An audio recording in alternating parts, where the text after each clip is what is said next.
नमो नमः। प्रवचिका अहंदया जोशी संस्कृताध्ययने समीषां स्वागतम्। अधुना अग्रिमा कथा पठिष्यते। अस्तु तर्हि आरंभं कुर्मः। बाले किल्ल्यातील खासेवाड्याच्या झरोक्यातून दिसणाऱ्या सरसरत्या पाणधारा बघत राजे विचारगत झाले होते. केवढा अटीतटीचा जंग खेळतो आम्ही औरंगशी? कशासाठी? कुणाच्या बळावरती? का झाले घरचे असून पारखे, शिर्के आणि फलटणकर? काय वाटत असेल पेडगावच्या कोठीत दुर्गा आणि राणू अक्कांना? महाराज, कुणी पठाणी असामी आली पावसाचं गड चढून भेट मागती या पुरुषा नावाच्या चाकराने वर्दी आणली. थोड्याच वेळात तो एका उमद्या लढाऊ पठाणाला घेऊन आत आला. त्याला बघताच महाराजांना वाटले याला पाहिले आहे कुठेतरी, पण कुठे काही आठवेना. आदाब अर्ज जिले सुबहानी मुलके मराठ आल्या पठाणाने कुर्णी साथ दिला. त्याच्या पठाणी खमिसावरची कलाबतू झळझळली. कौन मिलने का मतलब? राजे त्याला निरखत अजून आठवू बघत होते. पहचाना नहीं राजा साहब ने नाचीज को? पठाणी मोकळे हास्य खुलले. नहीं बताओ. मिरबाद खान, दिलेरचा भाऊ. तो भीमेचा काठ खेचल्यासारखे राजे पुढे झाले. खान तुम? म्हणत मिरबातला त्यांनी उर भेट दिली. कैसा हाल? सगळे माहीत होते तरी बळेच राजांनी विचारले.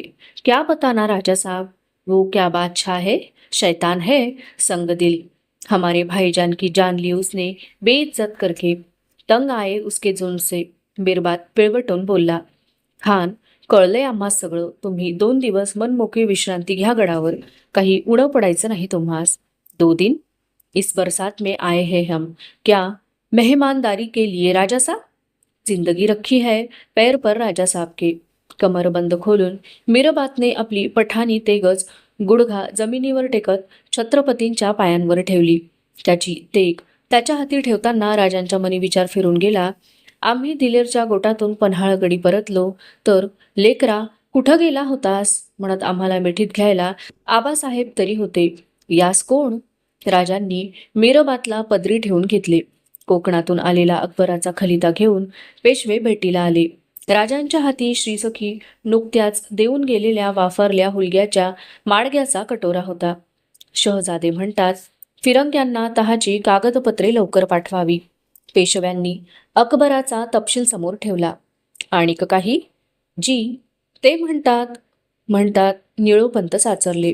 बोला.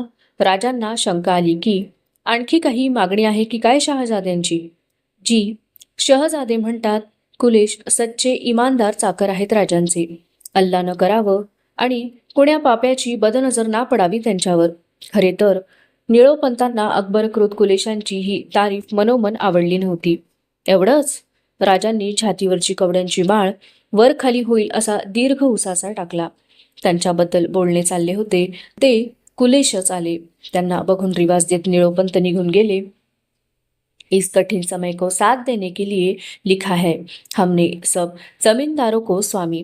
कुलेशांनी आपण लिहिलेल्या सर्व पत्रांचा मजकूर पेश केला. राजांनी कुलेशांना सांगितले, तुमची चिंता वाटते शहजाद्यास कुलेश. हम लिखेंगे उसको. खुद की करनी चाहिए उसने. हसत कुलेश म्हणाले. तहाचे कागद पाठवा असा तगादा धरतो आहे शहजादा कुलेश. जी सुलूक हुआ है तो भेजने चाहिए करार पत्र.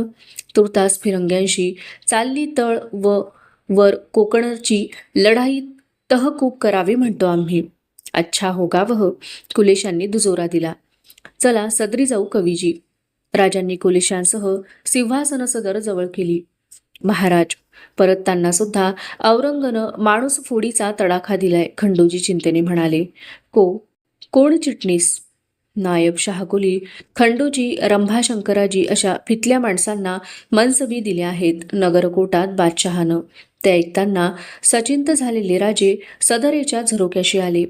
आभाळातून कोसळताना पांढऱ्या धोट असलेल्या पाणसरी भुईला मिळताच गदळ होत वाहून जाताना त्यांना दिसू लागल्या. मोगली सेना परतत आहेत. या संधीचा फायदा घेत फिरंग्यांनी कारंजा बेटाचा ताबा घेतलाय स्वामी. खंडोजींनी पाणधाराने रखणाऱ्या राजांची तंद्रा मोडली. कुलेश खंडोजी का आणि कशी आली आपल्या बोलीचालीत कळत नाही, पण केवढी मार्मिक म्हण आहे एक. कुऱ्हाडीचा दांडा गोतास काळ. समजलो नाही आम्ही. सरळ धोप स्वभावाचे खंडोजी बुचकळ्यात पडले. कुलेशांना तर ती मराठ बोली म्हण कळलीच नाही. खास नाही काही खंडोजी. दिलेरचा भाऊ भेटल्यापासून घोळतय हे आमच्या मनी. जे बोलायचे होते ते मना आत टाकत तिसरेच काहीतरी बोलायचे म्हणून बोलले राजे. बाहेर श्रावणसरीचा खेळ सुरू होता. त्याने सिंहासन सदरे समोरचा हमचौक क्षणात उन्हात क्षणात पावसधारात न्हावून निघत होता. नवरात्राचे देवघटात बसले. रायगडाच्या देवमहाली आंबेच्या देव्हाऱ्यासमोर पंचधान्यांचे कोंब मातीच्या वाफ्यातून वर डोकावले. दसरा पार पडला आणि राजकारणाचे नवे कोंब भवितव्याच्या वाफ्यातून डोकावू लागले. थोड्याच दिवसात रायगड ज्याचा अंदाज बांधून होता ती खबर येऊन थडकली. बादशहानं आदिलशाही विरुद्ध मोहीम खोलली. कुतुबशाही आदिलशाही यांचा मेळ पडू नये म्हणून हसन अली तानाशाह याला गोवळकोंडात घेरून टाकला. औरंगनं आपला बेटा आझम यास फौजबंदीनं जेव्हा विजापूरचा बालराजा सिकंदर याच्या रोखानं फेकला तेव्हा दोन्ही शाया खडबडून जाग्या झाल्या. इस्लामी असल्या तरी त्या दख्खनी आहेत हे साफ झालं होतं. जशी त्या शाह्यांनी नांग्या टाकून गुमान राखत मराठी दौलतीची गंमत पाहिली होती तसंच आता आपण वागायचं का? मोठा वर्माचा होता हा सवाल महाराजांपुढे. दसऱ्याच्या निमित्ताने जमलेले खासे, बोलावून घेतलेले मर्दाने यांची त्यासाठीच राजांनी सिंहासन सदर बोलावली. या बैठकीत हंबीरराव सोडून अष्टप्रधानातील निवडकसे पेशवे निळोपंत, प्रल्हादपंत, नारायण रघुनाथ, मोरेश्वरपंत, रामचंद्रपंत व कुलेश आणि कर्नाटकातून खास पाचारण केलेले हर्जीराजे सुद्धा होते. पेशव्यांनी बैठकी बेत खुला केला. नगरकोटाच्या खबरा आहेत. गनीम आदिलशाहीचा रोख धरून फौजा पेरतो आहे. आपल्या मुलखातून त्यानं नामोश घेत जवळजवळ सगळे तळ उठविले आहेत. बैठक शांतपणे कान व मन लावून पेशव्यांचे बोलणे ऐकत होती. बैठकी सिंहासनावजा आसनावर बसलेले राजे मसलतभर नजर फिरवीत होते. आबासाहेब गेल्यापासून पन्हाळा सोडल्यानंतरची साले भिंगरीसारखी मनी फिरकी घेऊ लागली. कैलासवासी स्वामींनी आदिलशाही डुबते तर डुबू द्या असे काही मनी आणले नव्हते. तोच प्रसंग आज आहे. त्यासाठी मसलतीस पाचारण केले आहे साऱ्यास. पेशव्यांचे निवेदन चालूच होते. पुढची चाल कशी ठेवावी असा सवाल उठवून ते बोलण्याचे थांबले. खरे तर हा केवढा तरी निश्वासाचा समय होता. औरंगने मोहरा फिरवला होता. तोच बेत सुचवीत कुलेश म्हणाले, आदिलशाही की फिक्र इस दरबार को क्यों, वे चुप बैठे थे, हम पर गुजरी तो.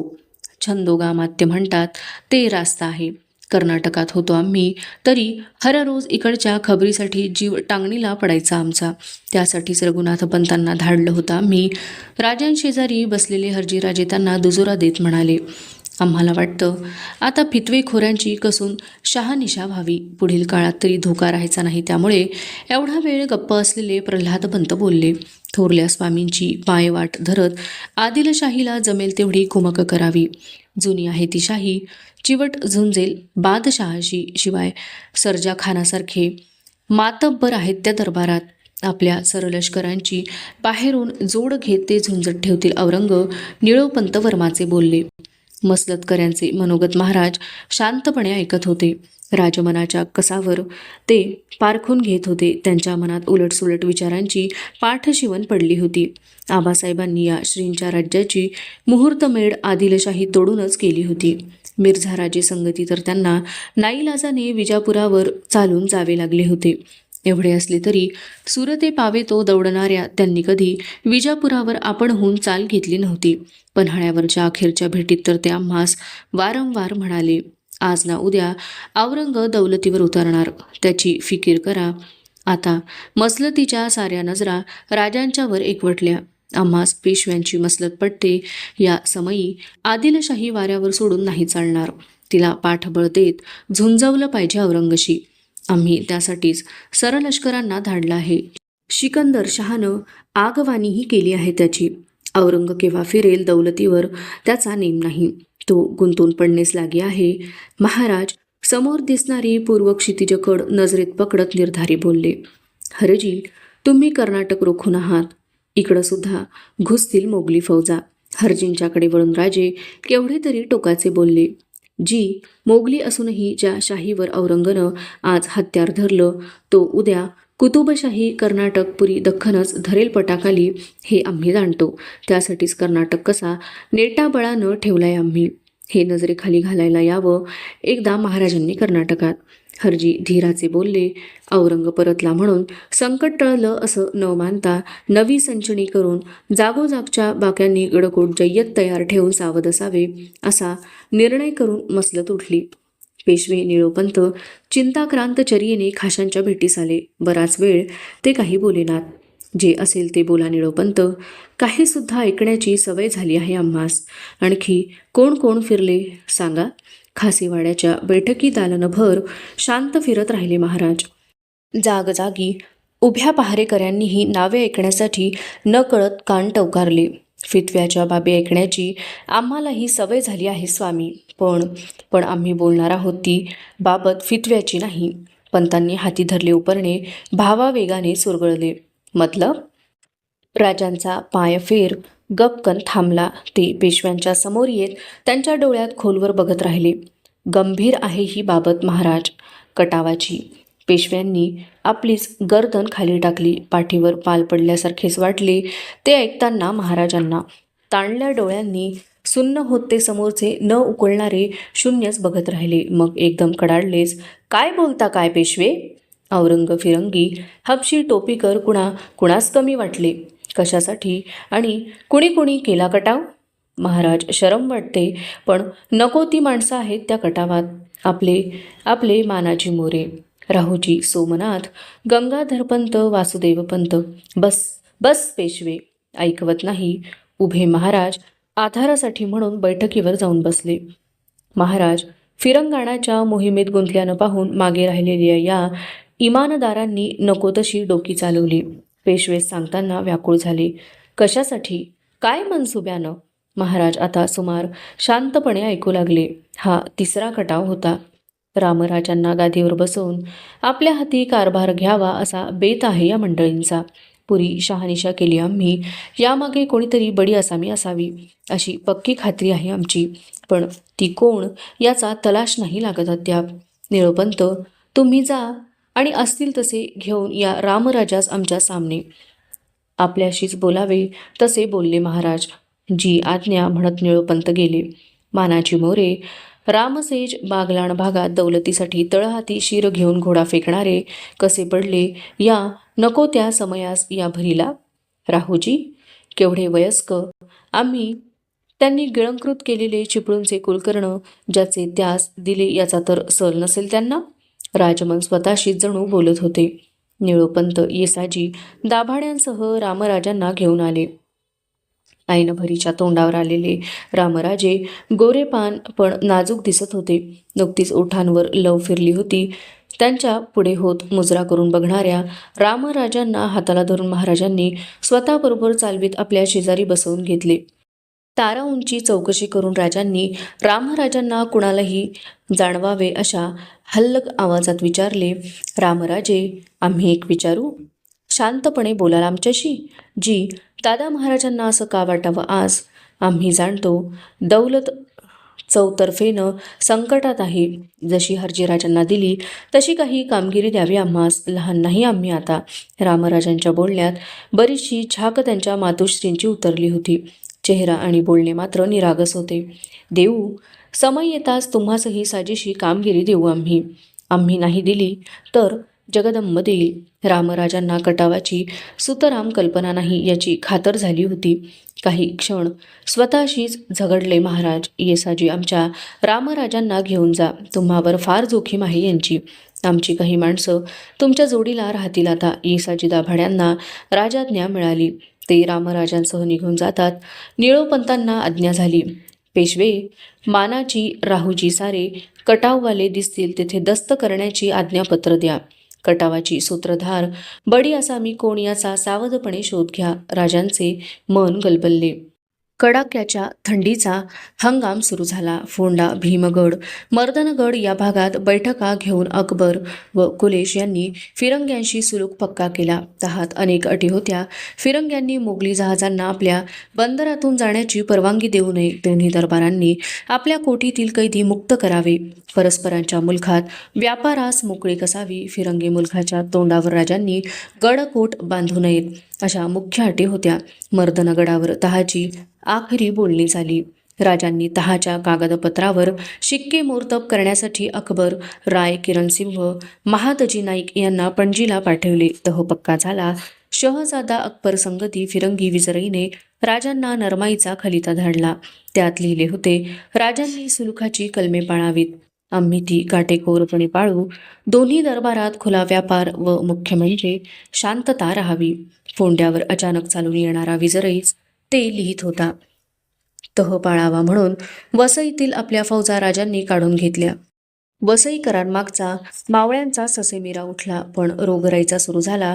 वसईत प्लेगाची लागण पसरली. टोपीकर दरबारचे काम बघणाऱ्या प्रल्हाद पंतांना राजांनी बोलावून घेतले. पंत चलबिचल झाले होते, पण चर्या शांत ठेवून ते राजांच्या सामने आले. न्यायाधीश टोपीकरांच्या सुलखाचं जी पुरा करून दिलाय तो आम्ही त्यांच्या हेजिबांकडं. प्रल्हाद पंतांनी प्रथम सुस्कारा सोडला. मग ते तहाचा कलमबार तपशील सांगू लागले. तह 2 बाबींचा मोर्तब केला आहे. कर्नाटक प्रांती ते वखारी घालायला परवानगी मागताहेत ती, आणि दौलतीशी त्याचे संबंध कसे राहावेत ही. न्यायाधीशांनी सांगितलेली सर्व तह कलमे राजांनी शांतपणे ऐकून घेतली. स्वतःशीच विचार करीत त्यांना विचारले, टोपीकर पाळेल हा सुलूक पंत? तुम्हास काय वाटतं? मोठी बसकण झाले मुंबईत हबशी मोगल फिरंगी यांची त्याच्या आसऱ्यानं.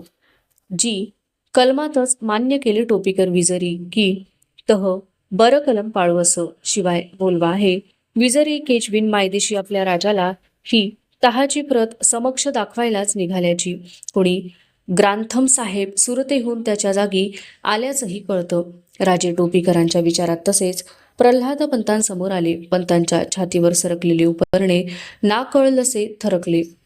तब्येत सुमार दिसते न्यायाधीश तुमची. खूप तापदरा झाली तुमची गोऱ्या हेजीबांशी बोलणी करण्यात.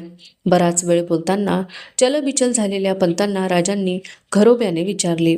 जी तशी खास नाही, पण मुंबईहून परतताना हापशांनी केलेल्या दर्याछाप्यापासून थंडी सोसवत नाही आताशा. राजकारण रोजचंच आहे पंत. तुम्ही न्यायाधीश. तुम्हास थंडी सोसली नाही तर तुम्ही दिलेला न्याय रयतेस सोसायचा नाही. मोगली फौजा परतल्या आहेत आता. थोडा विश्राम घ्या तुम्ही. जी म्हणत प्रल्हाद पंत निघून गेले. जाताना ते कसल्या तरी विचारात खोलवर बुडून गेले होते. अवशिष्टा कथा अग्रिमे भागे पठिष्यते. अस्तु तर्हि पुनर्मिलामः. तावन् मंगलं भूयात्, शुभं भूयात्. नमो नमः. धन्यवादः.